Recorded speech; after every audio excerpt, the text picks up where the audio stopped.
If you love wine and travel, I honestly think some of the best wine regions in the world are not the famous ones like Napa, Bordeaux, or Tuscany. The most memorable wine trips I've ever taken are the places where wine still feels deeply connected to culture. These are places you can still meet the actual winemaker, eat incredible local food, and not spend your entire day surrounded by tour buses and influencer photo shoots. So, today I want to show you some of the most underrated wine regions in the world that I think people are massively underestimating. These are the kinds of places wine professionals dream about visiting. By the way, welcome. I'm Hilary Zio, certified sommelier, wine book author, and restaurant owner. Here I talk about wine travel. So, first underrated region is the Finger Lakes in New York State. Honestly, one of the most underrated wine regions in America. I finally made it there recently after years of hearing wine professionals talk about it, and I completely understand the hype. People are always shocked by how beautiful it is. The lakes are massive, they're so dramatic, and the vineyards slope right down toward the water. And because of the cool climate, this region produces some of the best Rieslings in the United States. And if you think you don't like Riesling, this is going to be the place that changes your mind. The wines here are vibrant, mineral driven, fresh, sometimes bone dry, and incredibly food friendly. What I loved most is that it still feels approachable and relatively undiscovered compared to Napa or Sonoma. You don't really need to make reservations, especially not 6 months in advance. Maybe I would say 2 weeks. You don't ever feel rushed. You can actually talk to the people making the wine. One of my favorite stops was 680 Cellars on Cayuga Lake. The views alone were worth the drive. Panoramic lake views, terracotta vessels everywhere, and a very minimal intervention approach to their winemaking. Their winemaker experiments with things like skin fermented Riesling, even pet nat, Gruner Veltliner, which I love seeing in a region that could easily play it safe. Forge was another favorite because they focused almost exclusively on dry Riesling and cool climate Pinot Noir, two things I personally always love. Everything here is very hands on and small batch. Native yeast fermentations, low sulfur, just minimal manipulation. One thing I appreciated about the Finger Lakes overall is that there's a lot of experimentation happening while still respecting tradition. You'll see Blaufränkisch and some orange wines and pet nats, Cab Franc and sparkling, but none of it is going to feel gimmicky. Honestly, if you love wine and travel and haven't been yet, you need to book that trip. Now let's go somewhere completely different. Kakheti, Georgia. Georgia is believed to be the birthplace of wine, so we're talking 8,000 years of winemaking history. And what's fascinating is that they still make wine using qvevri, these massive clay vessels buried underground. So when you drink wine here, especially amber or skin contact wines, you're tasting a method that's basically unchanged for thousands of years. So this is one of those destinations where the wine experience feels deeply cultural. You're not just going winery to winery, checking boxes.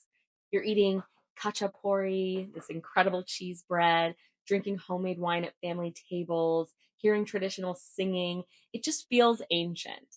And the wines are unlike anything most people are drinking in the US, like Sakaravi or Pizzeli, Kisi.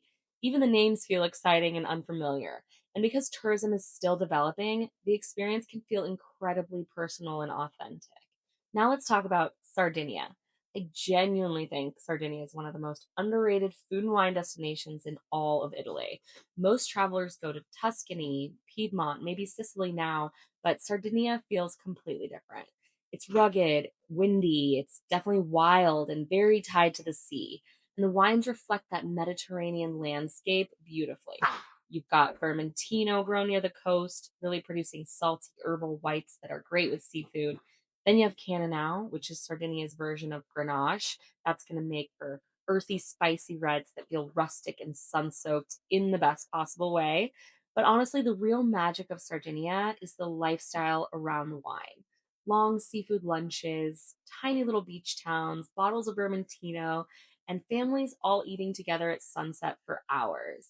It feels slower than anything in mainland Italy to me, and if you get away from the luxury beach resorts, there's still parts of Sardinia that feel deeply authentic and untouched.